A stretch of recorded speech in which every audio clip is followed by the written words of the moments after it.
साला कितनी खुशी होती है ना जब 10 दिन की छुट्टी पे घर आते हैं। कभी बुआ के घर तो कभी मौसी के घर, कभी इधर तो कभी उधर। कभी खुद को समय दे ही नहीं पाते, मिलते ही रहते हैं जिंदगी भर लोगों से। लोगों से मिलने के चक्कर में कभी खुद से मिल ही नहीं पाते हम। फौज में काम करते करते हम इतने सिंसियर हो जाते हैं कि पब्लिक ठगना स्टार्ट कर देती है। 10 का सामान 20 रुपए में बेचते हैं दुकान वाले। कनपट्टी के पास 6 बाल देखे नहीं कि सामान का रेट बढ़ जाता है, क्योंकि वे जानते हैं कि ये फौजी लोग हैं, बार्गेनिंग करना नहीं जानते हैं। और सच कहें तो हमने कभी मोल भाव करना सीखा ही नहीं। बस हर सिचुएशन में एडजस्ट कर लेते हैं। जो दोस्त हमें दोस्त समझते थे, आजकल वो हमें कैंटीन समझने लगे हैं। लीकर कार्ड और दारू से ज्यादा हमें किसी ने समझा ही नहीं। एक तो कभी किसी का फोन नहीं आता है, और फोन आता भी है तो सिर्फ ग्रोसरी आइटम के लिए। किसी को फेयर लवली चाहिए तो किसी को हॉर्लिक्स, तो किसी को अमेरिकन टूरिस्ट का बैग और किसी को स्पोर्ट शूज। पहले पूछते थे कब आ रहे हो, होली में आ रहे हो? अच्छा, होली में आ रहे हो तो एक मेरे लिए आरएस लेते आना। वैसे भी बिहार में दारू बंद है और कैंटीन के दारू में बहुत नशा है। 4 दिन तक सोते ही रहते हैं।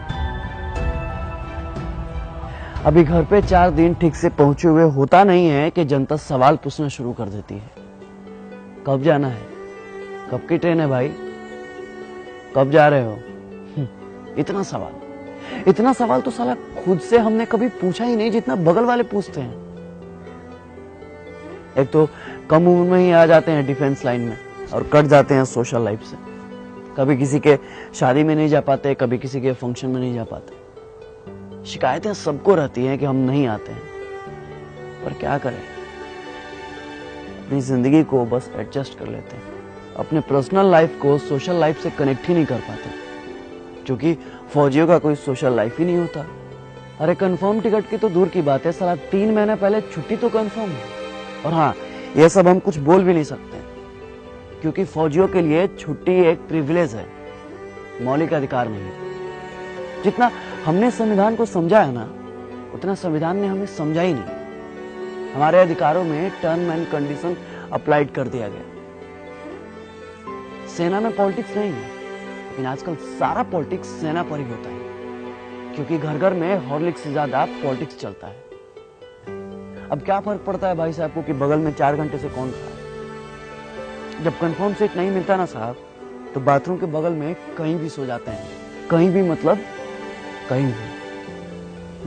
ऐसे तो हमने कई बार अपने कंफर्म सीट पे लोगों को जगह दी है, अपने साइड लोअर को मिडिल अपर पे एक्सचेंज भी किया।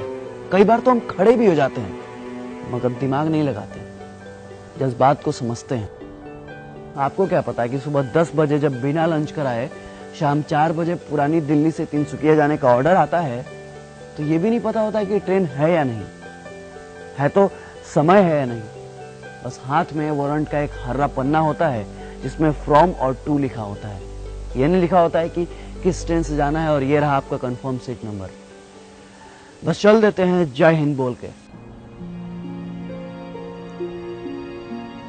हम आपसे आपका सीट नहीं मांगते, थोड़ी सी कोऑपरेशन मांगते हैं, थोड़ी सी उम्मीद मांगते हैं, बस थोड़ी सी दिल में जगह मांगते हैं, फौजी समझकर। क्योंकि फौजियों के लिए तो सारा मुल्क अपना है। ये थोड़ी सी सिंपैथी ना किसी एलोपैथी से ज्यादा काम करती है साहब।